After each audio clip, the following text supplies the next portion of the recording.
스스로 더럽히지 말라라는 제목으로 하나님 말씀 전하겠습니다. 우리 앞뒤 좌우에 계신 분들하고 한번 인사 나눠볼까요? 잘 오셨습니다. 복 받으실 겁니다.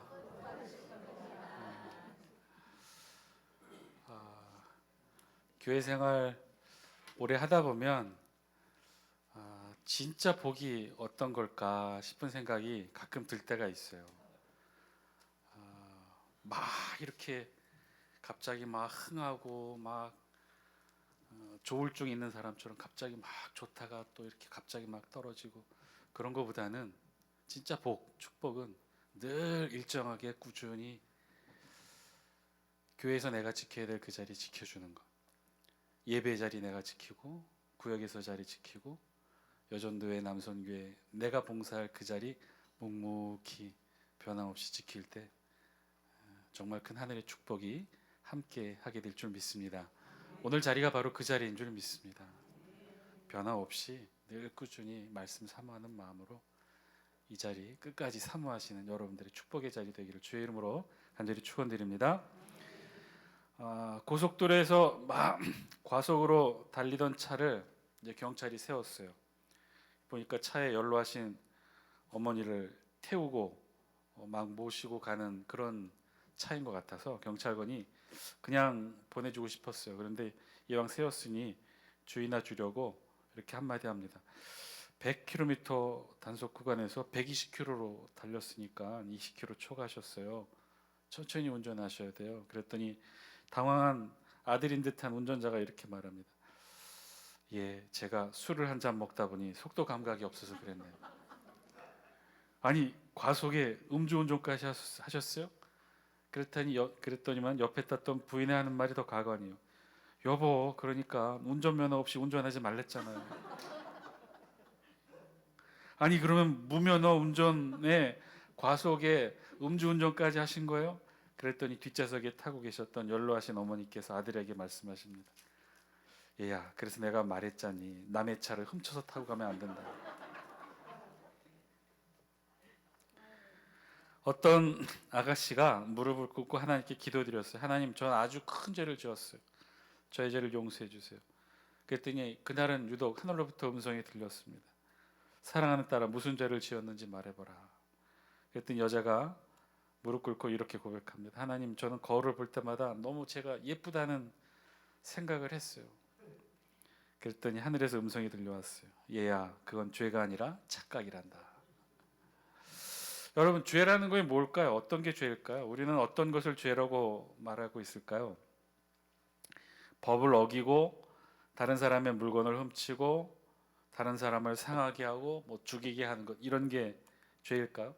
어떤 게 죄일까요? 사실 우리 기독교인들에게는요, 믿지 않는 불신자와는 달리 아주 특별한 죄의식이 있어요. 우리에게 죄란 어떤 거죠? 여러분, 우리에게 죄란 어떤 걸까요? 법을 어기는 것이 죄인가요? 믿지 않는 자들이 말하는 것처럼 사람을 죽이고 나라를 배반하고 다른 사람을 속이고 이런 게 죄일까요? 우리에게 죄는 어떤 게 죄일까요? 물론 그런 것도 우리에게도 마찬가지로 죄인식의 범위에 들죠. 물론 우리도 그걸 죄라고 말합니다. 큰 죄입니다. 그런 죄는 반드시 처벌을 받게 되어 있어요. 하나님으로부터 벌을 받기 전에 이 국가로부터 먼저 벌을 받게 될 겁니다. 그런데 우리 기독교인들에게는요, 이런 평범한 죄 인식과 더불어 하나 더 특별한 죄에 대한 인식이 있죠. 그게 뭘까요? 우리에게 죄는 어떤 거죠? 세상에 믿지 않는 자들도 지키는 법을 어기는 것이 죄일 뿐만 아니라 우리에게 죄는 특별하게 하나 더 있어요. 어떤 게 죄죠? 하나님 말씀대로 살지 못하는 것. 사실은 그 자체가 우리에게는 죄이죠. 그래서 죄를 우리 성경에서는 이 죄라는 단어를 뭐라고 말합니까? 하마르티아. 하마르티아의 원어의 뜻은 뭐예요? 원어의 개념이 뭐였죠? 양궁 생각하시면 돼요. 화살을 쏠 때 어디다 쏘죠? 관역에다 쏘잖아요. 그 관역에는 원이 하나만 있는 게 아니라 여러 개 원이 있어요. 점수별로 원이 있어요. 9점, 10점, 9점, 8점, 7점. 그래서 정 가운데 아니다. 밖에 때부터 이렇게 되겠죠. 1점, 2점, 3점. 정 가운데 10점 만점에 10점. 골드 점수. 그래서 죄라는 게 뭐예요? 하마르티아는 관역에 화살을 쏘았을 때 정중앙에 맞지 않는 화살들은 다 죄인 거예요. 우리 성경에서 말하고 있는 죄의 개념은 그렇습니다. 하나님 말씀대로 살지 못하는 것. 그래서 관역에서 벗어난 모든 것은 다 죄라고 말하고 있죠. 우리에게 죄란 그런 의미죠. 단순히 국가의 법을 어기고 다른 사람을 상하게 하는 해를 입힌 것만이 죄가 아니라 우리에게 죄인식의 범위는 더 넓어요. 하울링 소리가 조금 나는 것 같네요. 우리에게 죄의 개념은 다른 거예요. 이 기독교인들만 느끼는 죄인지 감수성은 더 그래서 넓고 더 얇아요. 죄에 대해 그래서 우리는 어떤 생각을 하냐면 정관역에서 벗어나는 것이 모든 것이 죄니까 우리는 좀 죄에 대해서 어떤 면에서는 조금 가볍게 생각하는 경향이 있다는 거죠. 믿지 않는 자들에 비해서 그렇다는 거예요. 그렇겠죠. 세상에 믿지 않는 자들은요, 법을 어기거나 사람에게 해를 끼치면 죄를 짓는다고 생각하지만 우리는 그것은 당연하고 바르게 하나님 뜻대로 말씀대로 살지 못하는 것 모두 다 죄로 여기니 우리 그리스도인들이 말하는 죄는 불신자들이 말하는 죄와는 차원이 틀린 거예요. 저들은 법을 어기고 사람들에게 손가락질 받는 짓을 저지른 것이 죄라고 한다면 우리는 어떤 의미예요? 존경받거나 거룩한 삶을 살지 못한 것이 다 죄인 거죠. 그러다 보니 우리 스스로 죄인지 감수성이 매우 상대적으로 낮아요. 얇아요. 넓기는 하지만 얇다는 거예요. 죄를 지어도 불신자들이 느끼는 그런 죄인식으로 느끼지 못한다는 거죠.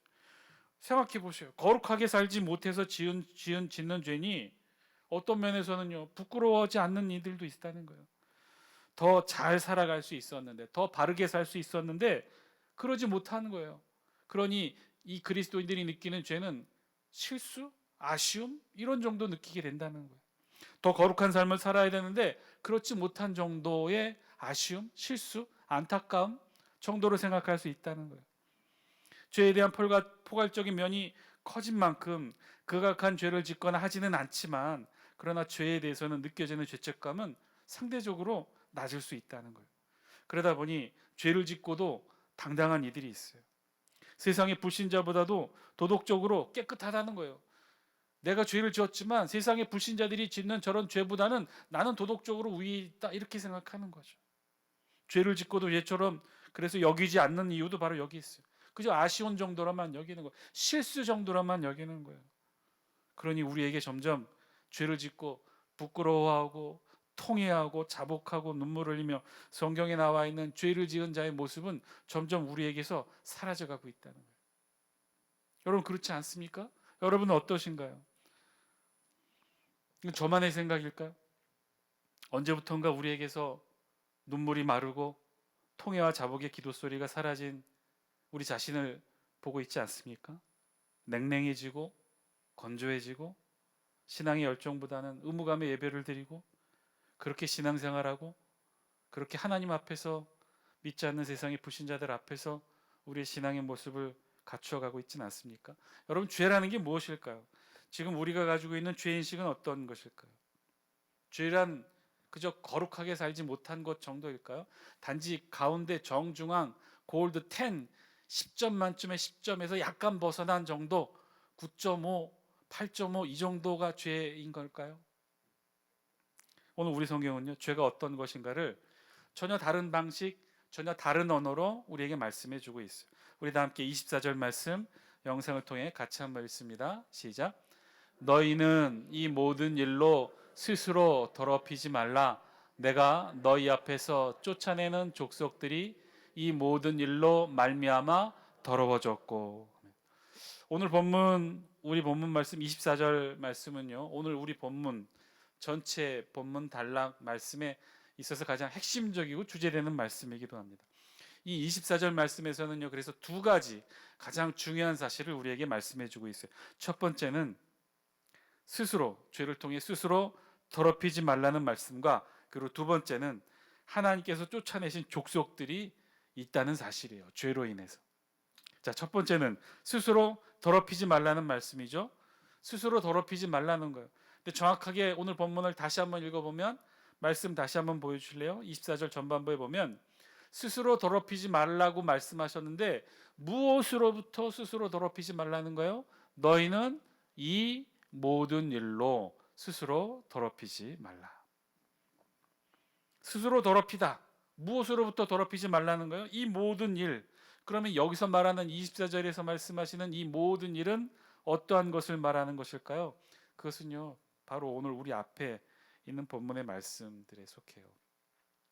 사실 우리가 지난주까지 18장 1절 5절 말씀까지 우리가 살펴보았으니까 오늘 본문은 18장 6절부터 시작해야 되는데 이제 차마 이 본문을 본문으로 삼을 수가 없었어요.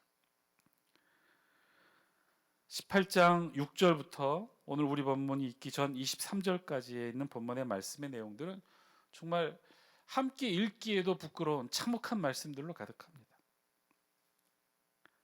우리가 지난 시간에 읽었던 18장 1절로부터 5절까지 있는 말씀의 내용이 무엇이었죠? 이스라엘 백성들로 하여금 하나님이 말씀하셨어요. 뭐라고 말씀하셨어요? 애굽의 풍속도 따르지 말고 가나안의 신문물도 따르지 말라고 말씀하셨어요. 과거의 풍속도 따르지 말고 앞으로 있게 되는 신문물도 따르지 말라는 거예요. 애굽의 풍속도 따르지 말고 가나안의 풍속도 따르지 말라는. 그럼 뭘 따르라는 거예요? 너희는 내 규례와 법도를 지키라. 사람이 이를 행하면 그로 말미암아 살리라. 하나님의 법도와 규례를 따르라는 거예요. 옛날에 따르던 풍속도 따르지 말고 앞으로 겪게 될 신문물의 경향도 따르지 말라는 거예요. 오직 하나님의 규례와 법도만을 따르라는 거예요. 그러면서 이제 6절부터 23절까지 쭉 가나안의 풍속과 애굽의 풍속과 가나안의 풍속이 어떤 것인가를 죄의 모습으로 쭉 나열합니다. 절대로 따르지 말아야 될 죄악의 모습들을 쭉 열거하고 있어요. 우리 6절 같이 한번 영상을 통해 같이 한번 읽어볼까요? 6절 본 말씀 통해서 읽겠습니다. 시작. 각 사람은 자기의 살부치를 가까이하여 그의 하체를 범하지 말라. 나는 여호와이니라. 이게 무슨 말씀일까요? 자기의 살부치를 가까이하여 그의 하체를 범하지 말라. 자기의 살부치. 자기의 살부치 누구를 말하는 걸까요? 그 내용을 7절부터 쭉 아주 구체적으로 따라 읽기 참담할 정도로 쭉 구체적으로 우리 성경이 나열합니다. 7절부터 쭉 보면요. 내 어머니의 하체를 범하지 말라. 8절 내 아버지의 아내의 하체를 범하지 말라. 아마도 계모를 뜻하는 것이겠죠. 9절 내 자매 곧 내 아버지의 딸 혹은 어머니의 딸 하체를 범하지 말라. 배다른 형제를 지칭할 겁니다. 10절엔 더 참혹해요. 손녀, 외손녀의 하체를 범하지 말라. 11절 아버지의 아내가 낳은 딸 역시 배다른 형제겠죠. 내 고모의 하체, 내 이모의 하체, 내 아버지의 형제의 아내의 하체, 내 어머니 며느리의 하체, 내 형제의 아내의 하체. 그리고 7절부터 이렇게 18절까지는 그래서 가족의 하체를 범하지 말라고 우리 성경에 말씀하고 있어요. 그리고 19절부터는 월경으로 불결한 동안에 가까이 하지 말라는 명령. 또 20절에는 이웃의 아내의 하체를 범하지 말라는. 21절에는 몰래에게 자녀를 주어 불로 통과하게 하는 이방 우상 숭배에 자녀를 제물로 바치지 말라는 명령. 22절에는 남색하지 말라는. 23절에는 동물과 관계하는 수간을 금하는 명령까지. 한마디로 6절부터 18절까지는요. 가족 간의 근친상간을 금하는 명령이고 19절부터 23절까지는요. 아주 타락하고 극에 달한 불결한 성에 관해 금지하는 명령이 오늘 본문에 있는 말씀입니다. 어떻게 보면 읽으면 읽을수록 불편합니다. 아니 어떻게 이런 말씀들을 우리 성경에 기록하고 있을까? 물론 금지 명령이니 그런 면에서 조금은 편할 수는 있겠지만 그러면서도 읽으면서 여러분 마음에 조금의 의심이 드는 것도 사실이죠. 정말 이스라엘 백성들이 그랬을까? 이스라엘 백성들도 이런 근친상간, 근친혼을 했을까? 이스라엘 백성들도 남색을 즐겨하고 수간을 했을까? 이스라엘 백성들에게 이런 일이 흔하게 있었기 때문에 지금 하나님께서 금지 명령을 내리신 것은 아니었을까? 이런 의심이 드는 건 저만 드는 거겠죠. 예. 근데 결론부터 말씀드리면 예 맞아요. 그랬습니다. 성경에 이스라엘 백성들에게 있어서 이런 근친상간, 근친혼은 사실 비일비재했어요. 여러분 그 대표적인 케이스가 누군지 아셔요? 아브라함. 아브라함과 사라의 관계가 어떤 관계예요? 남매의 관계예요. 남매. 물론 친남매는 아니지만 우리 성경 창세기 20장 11절 12절 말씀 우리 영상을 통해 같이 한번 읽습니다. 시작. 아브라함이 이르되 이곳에서는 하나님을 두려워함이 없으니 내 아내로 말미암아 사람들이 나를 죽일까 생각하였으며 또 그는 정말로 나의 이복 누이로서 내 아내가 되었음이니라. 아브라함이 가뭄을 피해 이방 지역으로 갔어요. 그런데 아마 사라가 굉장히 미인이었던 모양이에요. 그래서 걱정을 해서 사라를 아내라 말하지 아니하고 누이, 이복 동생이라고 말했다는 거죠. 근데 그 일로 인해 아브라함이 곤란한 일을 겪게 되자 사실대로 이렇게 말했다는 거예요. 그는 정말로 나의 이복 누이. 실제로 그랬다는 거예요. 아브라함과 사라의 관계가 그랬다는 거죠. 아브라함과 사라뿐이냐? 모세도 그랬어요. 모세의 아버지와 어머니도 근친혼 관계였어요. 우리 출애굽기 6장 20절 볼까요? 출애굽기 6장 20절 봅니다. 시작. 아므람은 그들의 아버지의 누이 요게벳을 아내로 맞이하였고 그는 아론과 모세를 낳았으며 아므람의 나이는 137세였으며 아므람은 그들의 아버지의 누이 요게벳. 모세의 아버지 어머니도 사실은 근친혼이었어요. 이쯤 되면 이제 그렇게 말씀하시는 분들이 있겠죠. 아이고 목사님, 옛날에야 사람도 많이 없고 어쩔 수 없었겠죠. 결혼할 사람이 없으면 가족이나 친족 중에서 결혼하는 예가 어쩔 수 없이 있었겠죠. 아니에요. 옛날만이 아닙니다. 여러분 사진 한 장 보여주실래요? 제가 전에도 한번 말씀드렸던 것 같은데 이들은 다 누구냐면 왕이에요. 왕. 그런데 여러분 이들 모양 생김새를 보면 뭔가 공통점이 있지 않습니까? 하나같이 어때요? 네, 턱이 어때요? 뾰족하고 어때요? 주걱턱이에요. 주걱턱. 이들 모두 왕이었어요. 그것도 한때 600년간 유럽의 모든 나라를 좌지우지했던 합스부르크 왕가의 왕들이었어요. 그리고 다음 사진 보여주실래요? 이게 그 합스부르크 왕가의 마지막 왕 스페인 왕의 찰스 2세의 모습이에요. 결국 이 왕을 끝으로 합스부르크 왕가는 멸족하게 됩니다. 이 왕도 왕위를 계속 이어갈 수 없었어요. 왜 그러냐면 심각한 유전 질환으로 더 이상 왕위를 이어갈 수 없었어요. 이들의 공통점은 주걱턱, 이들의 주걱턱을 그래서 합스부르크 턱이라고 부릅니다. 한때 모든 유럽의 모든 왕실을 지배했던 가문이 바로 이 합스부르크 왕이었어요. 이들이 어떻게 유럽 전체를 다 지배할 수 있었을까요? 결혼만 잘하면 독일이라는 나라를 결혼 지참금으로 얻고요. 결혼만 잘하면 스페인이라는 나라를 결혼 지참금으로 얻을 수 있었던 그런 가문이 바로 이 합스부르크 가문이었어요. 근데 왜 이들이 이렇게 근친혼을 했을까? 이유는 단 하나. 자신들의 재산을 지키려고 왕가의 혈통을 유지하려고 그랬던 거예요. 그래서 이들은 모두 심각한 유전 질환을 앓게 됩니다. 근친혼을 통한 심각한 유전 질환이 특히 유아기 때 많이 나타나요. 폐기능 저하, 시력 저하, 그리고 심각한 인지 기능 저하로 어린 시절 유아 생존율이 다른 아이들에 비해 급격히 떨어진다는 거예요. 결국 그렇게 합스부르크 왕가는 멸족하게 됩니다.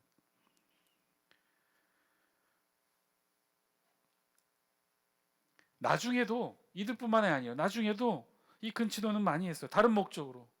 어떤 목적이요? 자신들의 재산을 지키려는 목적으로. 이 목적은요 지금도 크게 달라지지 않았어요. 지금의 재벌가들의 결혼 풍속을 보면요 혈족만 아니지 재산을 지키기 위해서 자기들끼리 재벌들끼리 결혼을 이어가고 있지 않습니까? 자, 그러니 고대 이스라엘 이제 막 애굽을 나와서 가나안에 들어가려고 했던 이스라엘 백성들에게 근친혼 아마 자연스러운 것일 수 있었을 거예요. 200만이나 되는 숫자였으니 사람이 없어서는 아니겠지만 그렇게 많으면 뭐합니까? 200만 이어봐야 이들 다들 12지파 혹은 13지파로 나눠야 되는 건 아닙니까? 다른 지파끼리 결혼할 수 없었어요. 왜요? 결혼하면 땅 상속, 재산 상속의 문제 때문에 같은 지파 안에서만 결혼했어요. 그러니 이들 근친혼 매우 자연스러웠을 거예요. 토지를 지키느라, 재산을 지키느라 그런저런 합리적인 이유를 덧붙여 근친혼 했었을 거예요. 그리고 거기에 덧붙여 성적인 욕망의 죄악도 있었겠죠.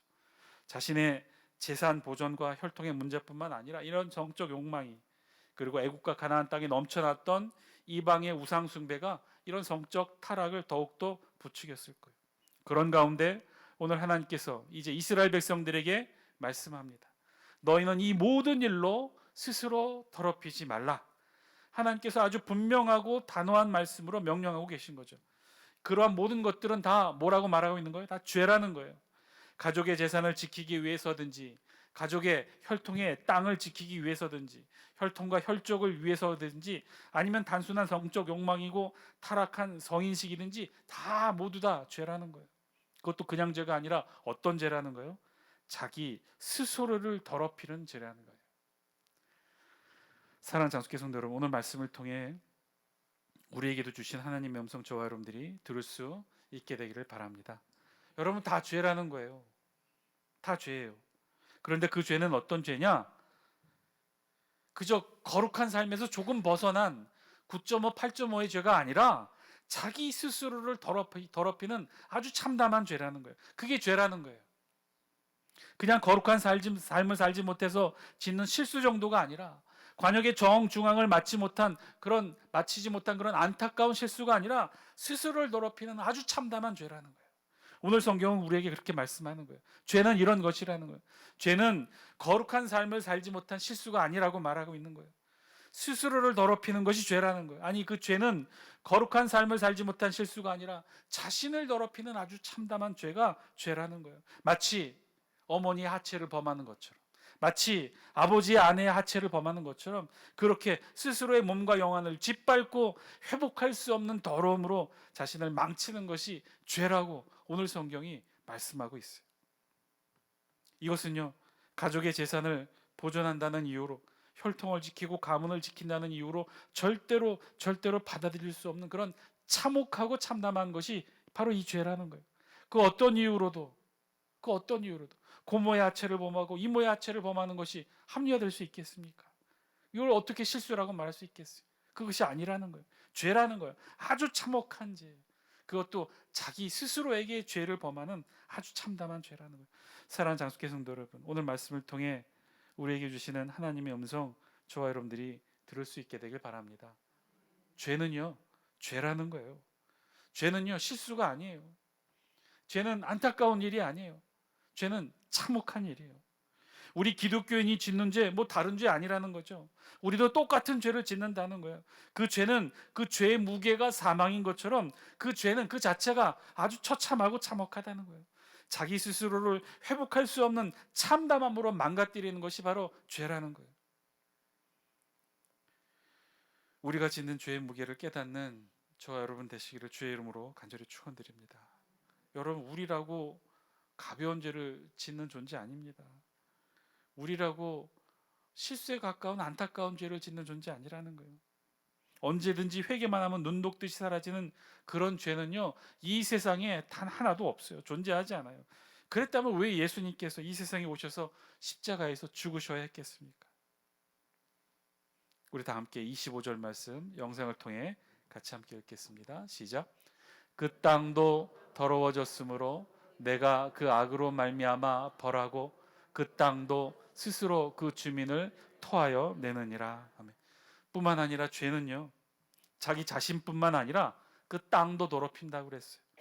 그 죄는 나 스스로, 내 영과 육을 망가뜨릴 뿐만 아니라 내 삶 전체를 망가뜨린다는 거예요. 우리 가정 전체를 망가뜨린다는 거예요. 우리 삶의 거처를 전체를 망가뜨린다는 거예요. 그렇게 우리가 죄로 말미암아 스스로 더럽힐 뿐만 아니라 우리의 삶까지도 더럽혀지게 되면, 그러면 어떠한 일이 있느냐? 28절 말씀, 28절 영상을 통해 함께 읽습니다. 시작. 너희도 더럽히면 그 땅이 너희가 있기 전 주민을 토함같이 너희를 토할까 하노라. 그러면 어떻게 된다고요? 우리가 죄를 지어서 나 스스로를 더럽히고 내 삶을 더럽히고 나의 거처를 더럽히게 되면 어떻게 된다고요? 그 더럽히신 그 땅이 우리를 토해낸다는 거예요. 그런데 어떻게 토한다는 거예요? 그 땅이 너희가 있기 전 주민을 토함같이. 너희가 있기 전 주민을 토함같이. 이게 무슨 말씀인가요? 지금 이스라엘이 가나안 땅에 들어가게 되었죠. 이제 조금 있으면 모세의 뒤를 이어 여호수아의 인도하에 가나안 땅을 점령하게 됩니다. 가나안 땅 점령 시에 하나님이 이스라엘 백성들에게 특별히 허락된 명령이 있었어요. 그것은 가나안 땅을 이미 점령하고 살아가고 있던 7개의 족속들을 다 멸하라는 하나님의 명령이었어요. 그 이유는 그들이 죄악으로 말미암아 그 땅을 더럽혔기 때문에. 가나안 족속들을 그래서 하나님이 이스라엘 백성들에게 멸하라고 명령하셨던 거죠. 이게 그 땅이 죄악으로 더럽혀진 그들을 토해내는 방식이었다는 거예요. 그것을 24절은 그렇게 말했던 거죠. 후반부의 말씀 우리 24절 영상을 통해 같이 한번 읽습니다. 시작. 너희는 이 모든 일로 스스로 더럽히지 말라. 내가 너희 앞에서 쫓아내는 족속들이 이 모든 일로 말미암아 더러워졌고. 땅이 토하는데, 그런데 그 방식은 어떤 것이냐? 하나님이 쫓아내신다는 거예요. 이스라엘 백성들이 가나안을 점령할 때 7족속을 전부 하나님의 명령대로 멸했던 것처럼 그렇게 땅이 우리를 토해낸다는 거예요. 사랑하는 장수교 성도 여러분, 오늘 말씀을 통해 우리 자신을 돌아볼 수 있게 되길 바랍니다. 죄는요, 죄일 뿐이에요. 죄는 우리 스스로를 더럽히고 내 삶을 더럽히고, 그래서 내 삶에서 내가 쫓겨나게 되는 가장 비참한 형태의 형벌을 받게 되는 것이 죄라는 거예요. 여러분, 지금 그 죄, 우리는 얼마나 깨끗하고 온전한 모습으로 지금 말씀 앞에 있습니까?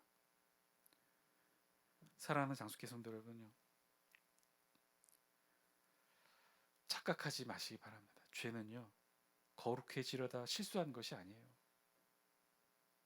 죄는 우리 스스로를 더럽히는 가장 참담하고 참혹한 것이 죄입니다. 오늘 말씀을 통해 우리 자신의 죄의 모습을 돌아볼 수 있길 바랍니다. 지금의 우리의 죄인지 감수성은 어떤지, 죄인데 죄인 줄도 모르고 매일매일 아무렇지도 않게 범하고 있는 죄는 없는지, 말씀에 우리 자신을 비춰볼 수 있게 되길 바랍니다. 1907년 1월 2일부터 1월 15일까지 평양의 장대현 교회에서 사경회가, 아주 특별한 사경회가 열렸어요. 꽤 오랜 시간 사경회를 했죠. 2일부터 15일까지 했으니 13일에 걸쳐서 사경회를 진행했어요. 사경회란 말씀과 함께하는 부흥회입니다. 1907년 1월 14일 사경회가 끝나기 하루 전날 14일 저녁 마지막 저녁 기도회가 열렸어요.